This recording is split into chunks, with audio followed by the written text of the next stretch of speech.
But I wanted to begin by saying it is actually for me quite an emotional moment to be back at USC. This is the third time now that I've done a gig at this university. And it comes at a time when I have been thinking very, very much about my relations, my own life relation with the United States, because I first came to this country as a totally unprepared graduate student on my 21st birthday. And since then, I've been in and out of this country for probably a total of 8 years. And I say that to begin with because I am going to say a number of things where some of you may feel, well, you know, what right has this foreigner got to make these comments about our country? So I want to position it quite clearly. In many ways, it's also my country. And I think that this is the great dilemma for many of us who don't live in the United States, that we actually participate often. We feel as if we're participating in American life. Indeed, I sometimes feel in political discussions in Australia, I have to say to people, but literally, he is not our president. It's not just a slogan, it is, and I will say I'm grateful for the fact, it is a statement of reality. Now, I tried very hard to prepare and to do PowerPoints, and I did these a couple of weeks ago, since when I have somewhat changed around the way I like to speak. So I may just flick through a couple of the PowerPoints if they don't fit. But I want to begin with really the question of globalization and the very many ways in which we understand the term globalization. And yes, a cheap plug for one of my own books, but partly because it is such a wonderful book cover. And indeed, it's a book cover that won a prize for the designer. I think that when we talk about globalization in the United States, it probably has rather different connotations to when we talk about globalization outside the United States. Globalization in this country, it seems to me, is largely understood as an economic phenomenon where good American jobs are somehow exported to nasty countries outside the United States. Meanwhile, millions of people from those nasty countries are desperately trying to get into the United States. But I see globalization as something that's much more complex and that has political, economic, and cultural implications. And when we talk about the role of the United States in global sexual politics, we have to talk simultaneously, I think, about the official influence of the United States. All the things that the United States government and its various apparatuses can do, and the ongoing and enormous cultural impact that the United States has, often in total contradiction to the official government policies of the time. And indeed, if we think about the current world, some of the issues that have been most resonant in this country over the last couple of years, such as the Me Too movement, have their echoes now pretty well everywhere across the world. Over the last couple of weeks, I've read articles in the Australian press about Me Too movements in India and Indonesia, where people are taking inspiration and imagery from this country and, of course, translating it, and in the course of translating it, creating something rather different and something with very different understandings.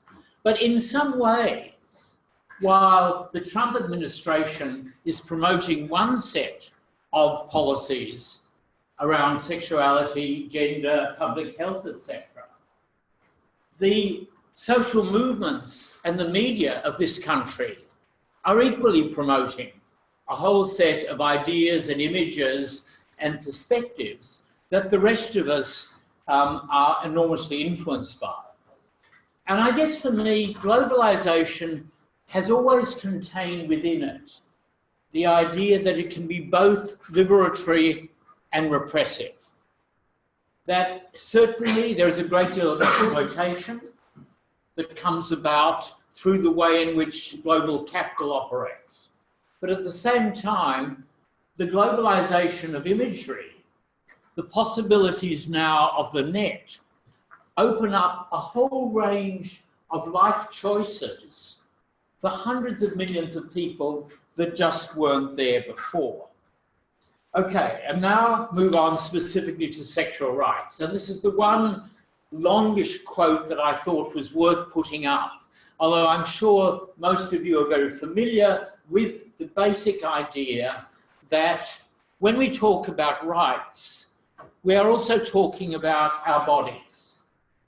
And our rights, however we understand it, for control over our bodies, the way in which we use our bodies, and protection from exploitation and discrimination.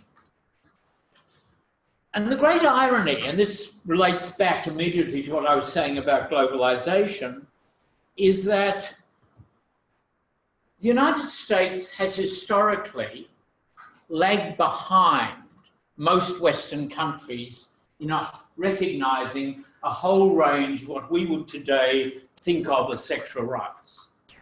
Going way back to the first votes for women, which I'm proud to say were pioneered in New Zealand and Australia. Going back to the decriminalisation of homosexuality, which came in this country far later than anywhere in Western Europe. Thinking about the way in which the official United States response to the HIV epidemic lagged far behind what was done in a number of other Western countries. And there is this irony, as I say, that while the imagery of the United States is often the dominant one, the policies often lag behind what happens elsewhere. And I wanted to illustrate this specifically in relationship to the AIDS epidemic, because that image, which is the AIDS quilt laying out in Washington, DC, is a global image. Many of the ways in which people, whether they're in Zimbabwe or Brazil or India or Australia, think about AIDS comes from the United States. The symbol of the red ribbon, the quilt. A lot of the concepts of activism basically are driven by what we saw happening in a country which at the same time was extraordinarily backward in adopting a whole set of public health measures that many other countries found much easier to implement. But at the same time, and this is where I think one has to be very careful, the United States' response to the epidemic globally has been absolutely paramount. I mean, I was quite surprised, because I did do a bit of homework for this talk, and I tried to get the comparative figures. And if you look at the global support for rolling out antiretroviral drugs, which are effective for people infected with HIV, the United States is not just the most important player, it is more important than everybody else put together.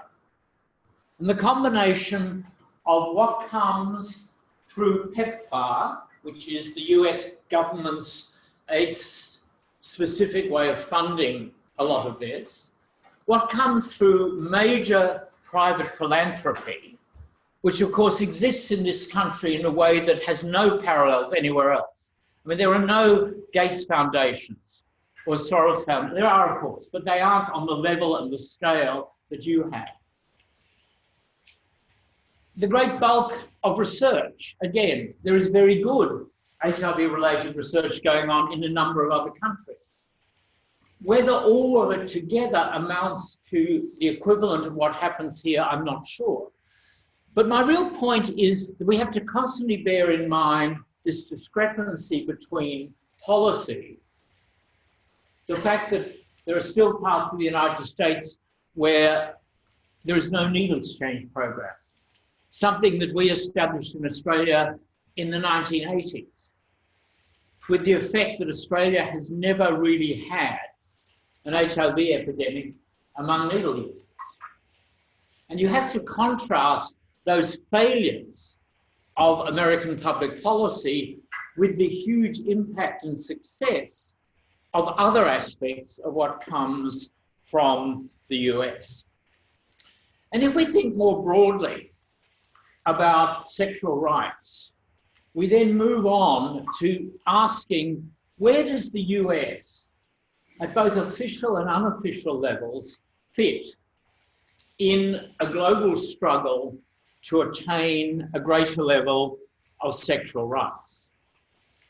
And I start with, again, official government policy and the global gag rule, which essentially is something that every Republican president since Ronald Reagan have enforced, that says the United States will not provide funding to any organisation that advocates, and advocates is used in a very, very broad term, any form of abortion.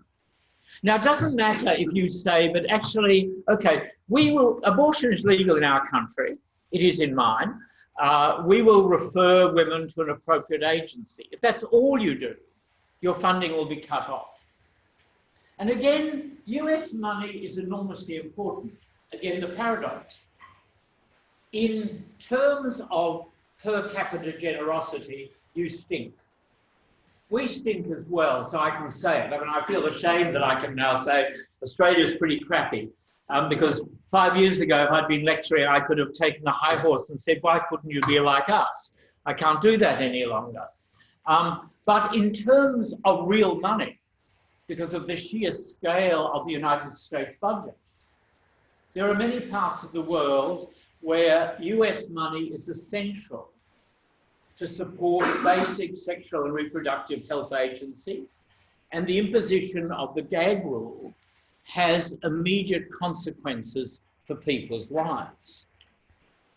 And this, I think, ties in very much with the fact that under Republican presidents, the United States government has essentially taken a position of opposition to the sorts of measures that most of us in this room, I suspect, would see as an essential part of establishing greater support for global sexual rights. Most interestingly, and I now want to say something quite specifically about the current situation, a couple of months ago, Foreign Policy published an article which they got hold of a number of internal memos circulating in the state, between the White House and the State Department, in which representatives of the United States were being instructed that in international meetings, they should not use the phrases sexual and reproductive health, nor the phrase comprehensive sexuality education.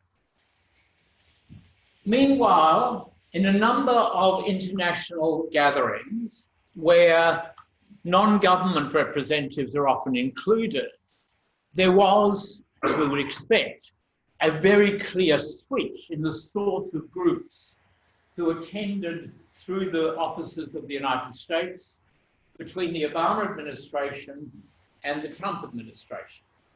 And the Trump administration have brought into a number of international fora people from conservative Christian organizations who are, of course, opposed to many of the things that are understood to lie under the penumbra of sexual rights, and who can combine very easily with allies across the Atlantic, particularly in fighting this new insidious threat, namely gender ideology. I am aware of the fact that in both Europe and Latin America, there is now a very strong emphasis among analysts of what's going on the idea of anti-gender ideology. And as you can see from what I put up on the board, it is essentially a lumping together of a whole set of unease and opposition to changes that have gone on in most parts of the world to varying degrees in attitudes to both the meaning of gender, the extent to which women and men may or may not share or be different, the possibility of transgender, and of course, often the thing that really makes people most upset, the acceptance not just of LGBT rights, but indeed of same-sex marriage. And as you would know, because it's been an issue in this country, same-sex marriage is often a symbol for many people on the religious right of a total decline and breakdown in the moral fabric. Indeed, some countries are so cautious about the dangers of same-sex marriage that they have legislated against it before anybody had ever asked for it. So that Nigeria, for example, a couple of years ago, introduced legislation to prevent same-sex marriage in a country in which it's almost impossible to argue for decriminalisation of homosexual behaviour. Nobody in the embryonic and largely underground Nigerian movement is certainly talking about marriage. But I think the point I want to make is that the war on gender, which has taken on a particular meaning, I think, in the United States, and here I'm obviously open to your corrections, that it seems to have been very much brought into the current political debate through the president's concern about transgender military and through the apparently widespread fears across the South of transgender bathrooms. And I understand with all the problems people have in the United States, that is, for many people, the number one concern. But what is interesting is that this concern around gender has become now a conflating ideology that links together people in a number of places. And I say this carefully because what has struck me, and I did some reading before I came about the latest reading on the gender wars and gender ideology, it is all really being written from within the world that, in a broad sense, we could say is culturally Christian. That is particularly Europe, Latin America, and now to some extent North America. But I'm seeing similar things going on in my part of the world. There is, and I want to say a little bit about Indonesia, which is a country that I think gets constantly overlooked in the United States. There is at the moment in Indonesia, which is a predominantly Muslim country, but was traditionally always seen as a fairly relaxed Muslim country with great variations between different parts of Indonesia. So that really only in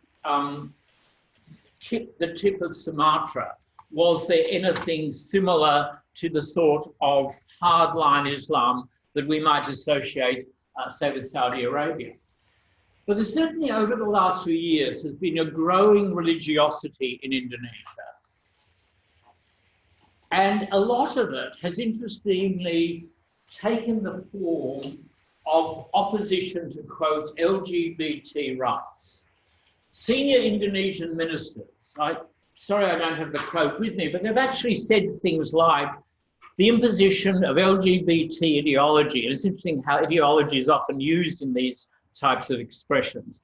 The imposition of LGBT ideology is a greater threat to us than nuclear warfare. Now, you could say when someone starts saying things like that, maybe we need psychoanalysis rather than politics. But what to me is interesting is that it doesn't necessarily come out of the same sort of ideas that the anti-gender ideology that we see, and most currently, I guess, is most apparent in the new Brazilian government. Something else is going on, and what I think is going on almost globally is a rebirth of religiosity, which often reinforces the worst type of authoritarian nationalism. And quite how we work out the connection between those two seems to be one of the really essential questions to ask about the current political moment. Because there is no doubt that we are living in a world in which the assumptions of a sort of soft, liberal, humanist view of the world, which many of us thought would inevitably become more global, more acceptable, is actually now very much on the defensive. That there is a rise of authoritarianism of all sorts. Almost always, though, linked, I think, with two things. One is religiosity. And if you look, for example, at the very close links between President Putin and the Russian Orthodox Church, you can see parallels there to what would appear to be totally different situations. For example, the close links between the Prime Minister of India and fundamentalist Hinduism, or the importance of growing evangelicism in many parts of Latin America and the move to the right. Again, Brazil, I think, a very classic example. The other thing that really strikes me about the current moment of authoritarian government is that it is entirely male. That we're seeing, in a way that one would not have, I think, expected or predicted, a certain type of macho masculinity that I think 10 years ago we were laughing at when we saw it in the person of Berlusconi, now has become the norm. Your president, the president of Brazil, the Prime Minister of Israel, the Prime Minister of Hungary. You know, I can go on, the President of the Philippines. This is something that I find very scary and something that I don't think we give enough attention to. I was at the international conference with Sophia and Laura in Amsterdam, the International AIDS Conference in August. And during that conference, there was an extraordinarily moving panel about the closing space for civil society. And on that panel, there were speakers from Kenya, the Philippines, Venezuela, I can't remember the other two, Russia, and I think Hungary. What I found so striking was the similarities coming from very different cultural, political, and economic backgrounds, but all confronting a fairly similar sort of authoritarianism, which is highly nationalistic, highly misogynist, and usually, but not always, homophobic. And I say usually not always because there are these strange exceptions, such as Thailand and the Philippines, where although liberal democracy is declining, it does not seem to be connected with the same sort of war on gender that we see in the rest of the world. And having said that, I then do want to move on and say something a bit more specific about that term LGBT, which I should begin by saying I hate. I think I recognise, and again, this is a mark of the enormous, and I'm not being ironic, the enormous importance of the United States. When Hillary Clinton, as Secretary of State, said LGBT rights are human rights, she inscribed that term Now, that term is increasingly used in ways where people clearly do not think, what do the letters stand for? My favourite example, I think, was an advertisement for a health group in Sydney who were offering screening to LGBT people with the cervix. And if you start thinking through what those letters stand for, you might see why I found that slightly odd. I also found it slightly odd when somebody told me very proudly on a radio program that he was now that he now had an LGBT partner. And I thought, boy, that's pretty good, but I don't know how they manage it. I far prefer us to talk about sexual orientation and gender identity, partly because it is a broader concept which does not assume the sort of Western identity models that we are used to, but that may not work in many cultures and for many people, but also because everybody is implicated in SOGI. Everybody has some sort of sexual orientation and gender identity. One of my concerns with the use of LGBT as it was used by Secretary of State Clinton, for example, is it's very much about those people over there. It becomes a way of being very liberal and supportive while distancing yourself from any possibility that you may be yourself included. But having said that, what I did want to end up with was a little bit about the extraordinary global polarization around questions of SOGI and how they reflect that broader polarization I've been talking about around sexual rights. And I had that overhead because I like it. A couple of years ago, the United Nations Postal Authorities. Now, I'm old enough to be a stamp collector, and I know this, this is as bad as acknowledging to you, I also have a landline and I read a real newspaper. So, you're listening to the 20th century here. So I know about stamps. A couple of years ago, the UN Postal Authority produced this series of stamps. Now, the UN Postal Authority produces many stamps over the year, and nobody, except people like me, takes any notice of it. This led to official protests from a number of delegations who officially complained to the Secretary General, how can the UN be supporting perversity and degradation? And I just like using that as an example because it actually symbolises the fact that a lot of these arguments are taking place in the international arena.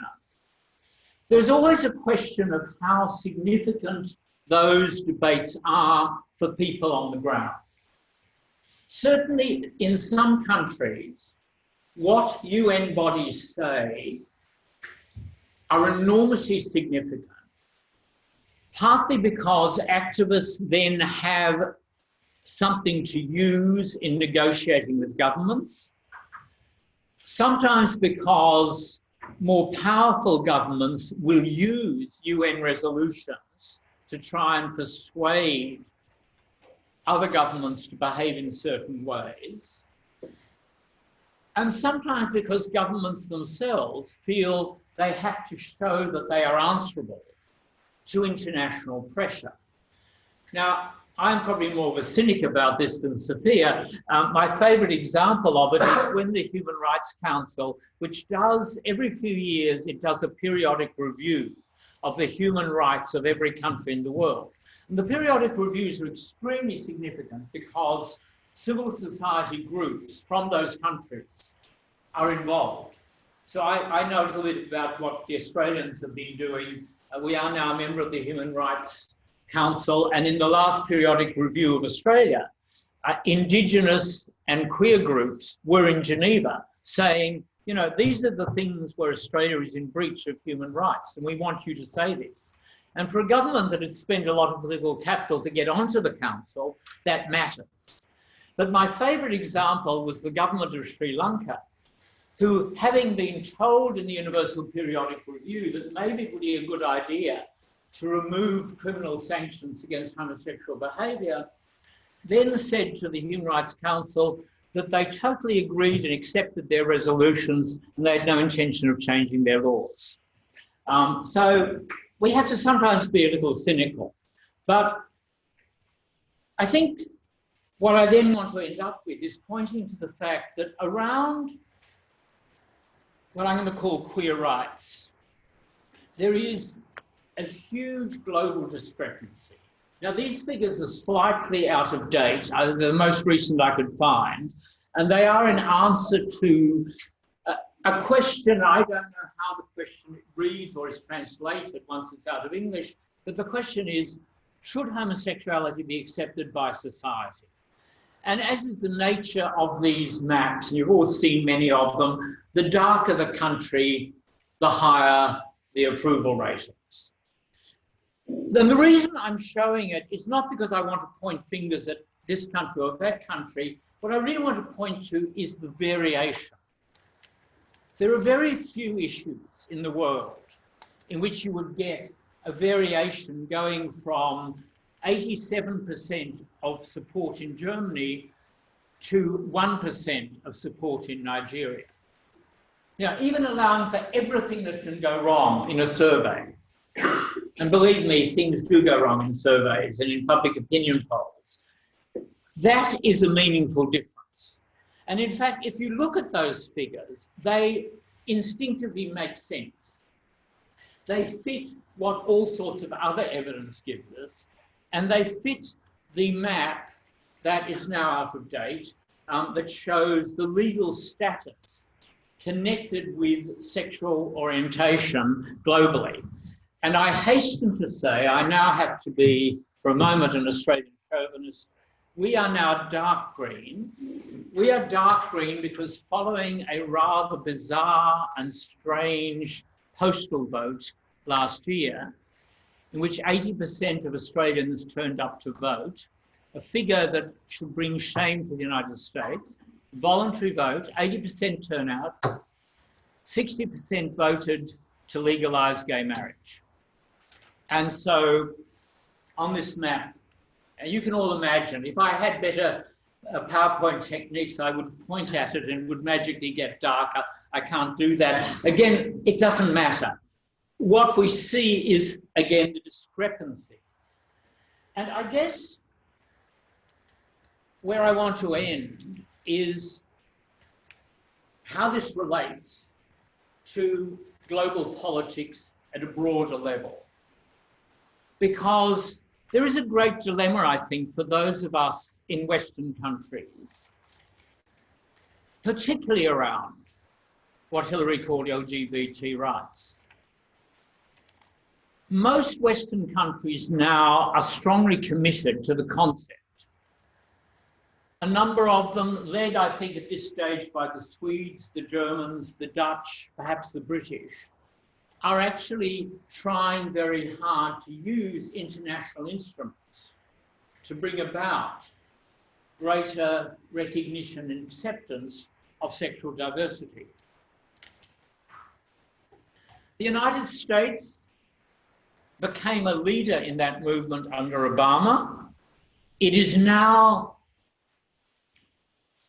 ambivalent. I say ambivalent because the current administration has not necessarily retracted everything done by the Obama administration. They have more or less just let it slowly disappear. There was, for example, under Obama, an appointed ambassador for LGBT rights, who ironically was reappointed by Trump early on, but has subsequently been given what I guess they would regard as a proper diplomatic post. So he's been sent somewhere else. The position is unfilled. I think I'm right in saying that nobody has bothered to actually end the position. Money is still flowing because a lot of money comes from budget allocations that are already there. Over time, money, but most crucially, political support will decline. And the reason I ended with the Sustainable Development Goals is that the only one of the 17 goals that in any way relates to sexual rights is goal 5, gender equality. And that is, of course, open to interpretation. In Saudi Arabia, as we know, gender equality means women are now allowed to drive a car, even if they are not allowed to leave the country without the signed permission of a male relative. Some of us may be skeptical. But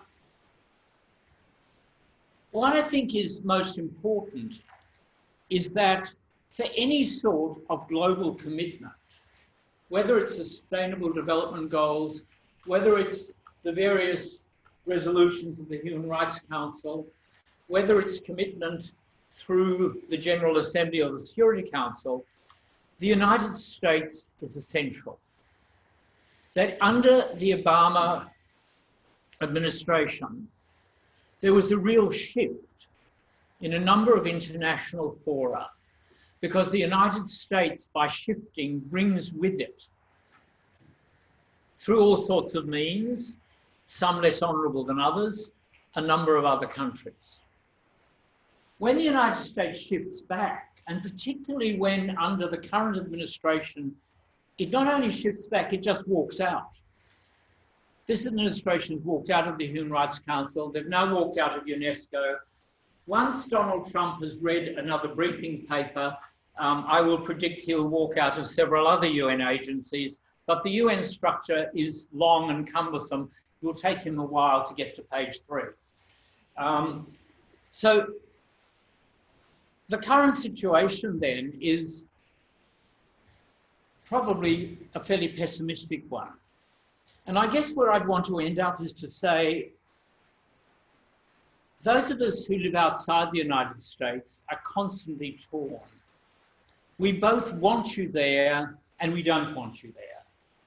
And I know that's tough, but I think that is the reality. And I did actually have a quote, but I seem to have lost it, from former Secretary of State Madeleine Albright, who said the United States is the indispensable nation. And I think the lesson that we have learnt over the last 2 years is that she was in a way right. That when the United States no longer supports basic issues of human rights, it becomes much more difficult for everybody else. And so I end, in a sense, with both sorrow for how things are currently developing, but a strong sense of recognition of just how important both the government and the non-government forces in the United States are. So let me stop there and see if there are questions or comments or disagreements. I'm good with disagreements. So the floor is open, everybody. Do you have anything equivalent to what we call the Bible Belt in Australia? Very interesting question. And the reason I'm asking, Yeah. because in the last 10 years, some of our established churches have split and have their headquarters now in Africa. Mm-hmm. And so this is a really big issue here, and much bigger than we can actually understand. And I work in the media for almost 40 years, and it's amazing when you have religious organizations splitting and going to a very conservative area to be the leader of their synod. Yes. Yes. Well, and indeed, some of those churches who have gone to Africa have been absolutely crucial and central in a lot of these debates, particularly in East Africa, I think. No, Australia is far less religious than the United States. However, because as I say, I'm finding it harder and harder to sound a proud Australian, our current Prime Minister is an evangelical Christian. It's the first real evangelical Christian we've ever had in office. He's unlikely to last beyond May, however, so I won't get too upset about it. The reality is we are much more like Britain and Western Europe in terms of religiosity than we are like the United States. And therefore, while yes, there are, of course, a range of churches and religions in Australia, we are effectively a much more secular country. And it's interesting, I didn't get a chance to talk about sex work. I was going to talk about sex work, but it's interesting reading what the Australian government's attitude to sex work is and the US government. It's very, very different. The Australian government has a very careful, measured approach which says we understand, we recognise that there will be contexts in which sex work is taking place. It needs to be properly, sex workers need to be properly protected. I mean, it's a language you do not get from the State Department or the US Congress. So, you know, it's different. You didn't mention Europe very much. I was wondering if you want to say, if you could say something about the EU's role in taking over some of the goals that the United States has withdrawn from or hasn't been Yes. active in. Well, And besides that, the trends within the European Union of going to the right or even including fascism and what that means for LGBT rights. look, I didn't say much about Europe, partly because a lot of what's written, as you would know, of course, about the anti-gender ideology is coming out of Europe, and there's a lot of literature. The Europeans obviously were the leaders in this. I mean, the United States did not lead. You know, Hillary Clinton comes 20 years after governments like the Dutch, and interesting, the Brazilians were raising these issues in global fora. And I know that the EU has actually provided funding in some places where US funding has been withdrawn. But equally, I mean, I think you're alluding to this, the EU itself is going through a huge crisis. And it's hard to see the EU in a position to play the sort of leadership role that, and I feel so odd, you know, given my long history of opposing US intervention. This is the great dilemma now. Those of us who have long histories of opposing US intervention actually recognize that sometimes we want it. I mean, I think some of the measures taken by the Obama administration were clumsy, and in a couple of cases, they were really stupid. Flying a rainbow flag outside your embassy in Pakistan is not a smart thing to do. On the other hand, having the United States there and supporting people and finding money is important. And I don't see who can fill simultaneously the political and the economic gap. So my sense is, and then of course we would have to talk about the changing dynamics in Europe, where I think the most frightening development, even more frightening, I think, than Brexit actually, is what's happening in Italy.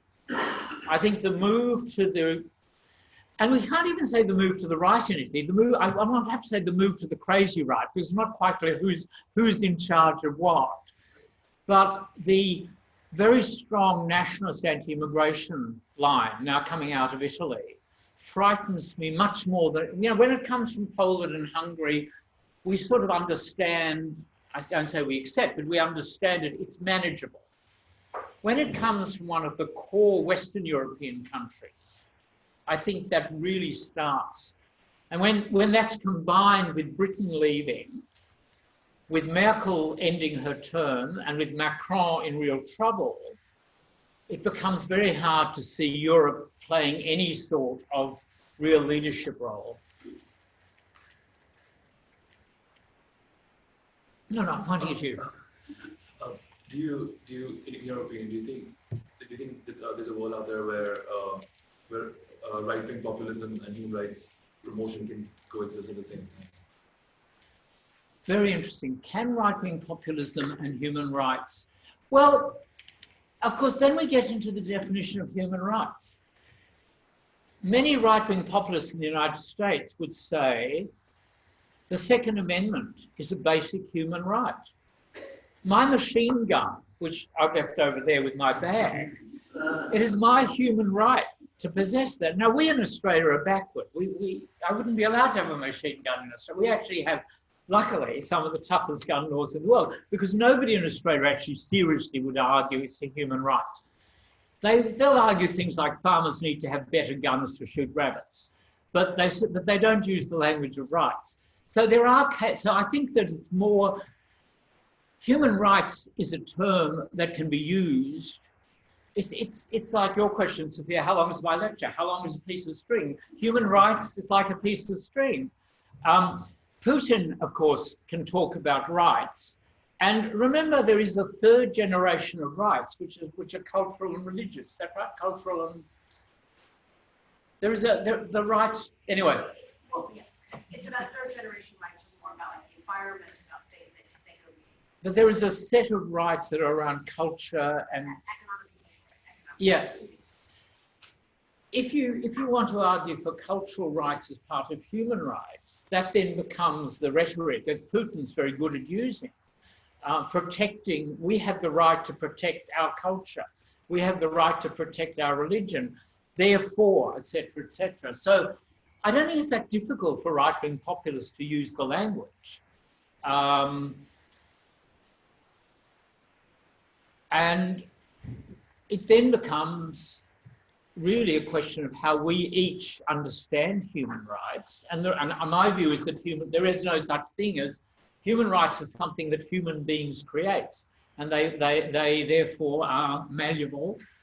And anybody, you know, in the end, it's an argument as to what we understand.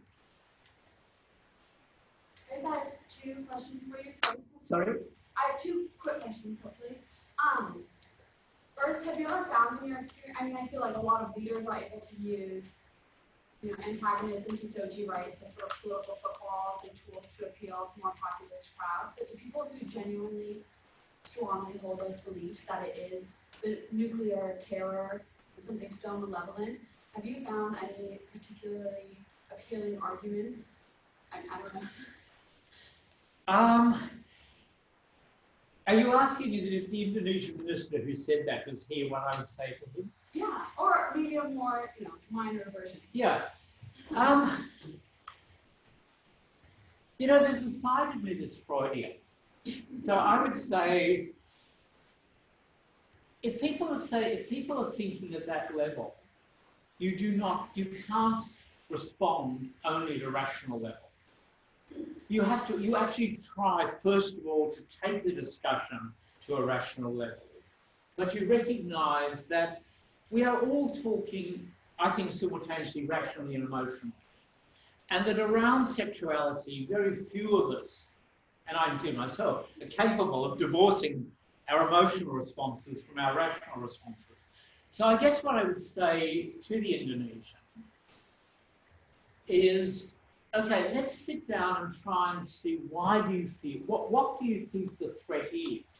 Now, and what it often is, and this will be true in Indonesia and Malaysia particularly, where there is a long tradition goes back way before people talking about gender ideology, of a fear of a certain sort of neo-colonial westernization.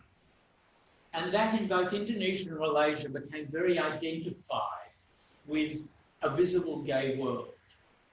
That was seen as something that was being brought in from the West. And this is ironic because, of course, both Malaysia and Indonesia have economic strategies that are based entirely on becoming like the West. But you have to deal, therefore, with that fear. And it's a genuine fear. I think where I'm most familiar with it is the marriage debate, because that took a whole year of space in Australia in 2017, is that if you really pushed people who opposed changing the law on marriage, you found there were very few rational objections, but there were genuine fears, and I don't think all those fears were homophobic. I don't think the people who opposed marriage were bad people. It's very easy to stereotype them. It's more that we all, I think, find when something we think of as natural is challenged, which is what changes to the gender order do, for many people that's frightening. And so I suspect the only way you deal with it is you try and understand what people are scared of rather than attack them for being scared. Now, how I would translate that into my conversation with the Indonesian, I'm not sure, but, you know, if we were sitting at a beachside bar in Bali, I suspect we could do it. Can I propose, I know you have one more question, but can we just take a round of questions? Take your questions, well, do your second question, but I saw a couple of other hands, and that way you hear all those questions. Yeah, and you can respond. absolutely. I'll take notes. Okay, go ahead. I know some people have definitely said that there's concern that a lot of countries are moving away from like a Westphalian global world order where human rights do matter in like international relations, and a lot of countries are proposing that, you know, that's not what matters, business is business, and what we do is what we do, so keep it separate. Do you think that human rights approaches will consequently have to evolve, or just that they'll try to fight to bring it more back to what the global order sort of was? Do more? No.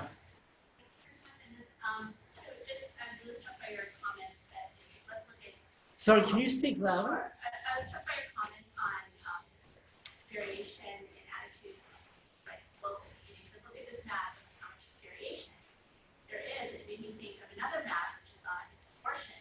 Yes. It's also varied, but it's not a perfect match, right? So if you look at Russia, there's no restrictions. So how do you think about those trends? Do they both have to do with masculinity, gender equality? No. I think that these things all being one and the same, and you linked the LGBT issue to the hegemonic masculinity and nationalism. And yet, abortion method is not parallel to the LGBT attitudes of that. So how do you think about those two trends? Any other? We have one more. Oh, we need to have one more. If no more, then no more. I'll go backwards because I actually wanted to, I couldn't find the abortion map.